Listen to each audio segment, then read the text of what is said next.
राज्य में महिला भोटर को समर्थन हातेबाकू तीन प्रमुख दल निज निजर रणनीति में आगक बढ़ुंट। खास कर अधिकरू अधिक महिला प्रार्थी करने को उद्यम कर सबु दल। तेबे यह रेस रे सबुठ आगे रही बीजेडी। लोकसभा 33% आसन में महिला प्रार्थी कर बीजेडी विधानसभा एपर्यंत 30% आसन में महिला प्रार्थी नाँ घोषणा कर। सेपटे बीजेपी एपर्यंत 4 लोकसभा सह 10 विधानसभा महिला प्रार्थी देछि।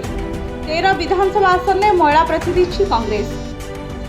चलित निर्वाचन में निर्णायक भूमिका ग्रहण करेंगे महिला भोटर। एमितिरे सबु दल एथर महिला प्रार्थी को अग्राधिकार देछन्ति।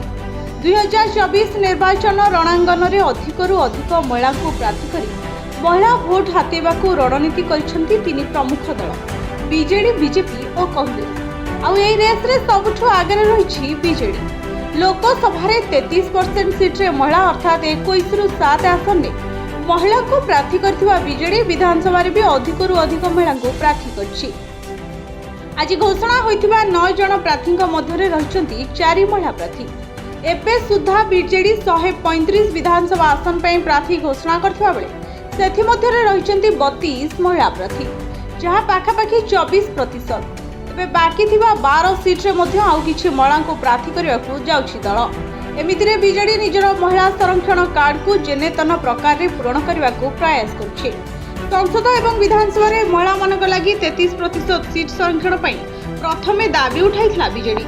एने बीजेडी सुप्रीमो नवीन पटनायक देशर विभिन्न राजनैतिक दल एवं मुख्यमंत्री मान को चिठी लिखिथिले। आउ एबे अधिकरू अधिक महिला को प्रार्थी दे महिला सशक्तिकरण दिगरे बीजेडी रो यह बड़ पदक्षेप बोली वार्ता देछि दल। ब्यूरो रिपोर्ट भंजत न्यूज।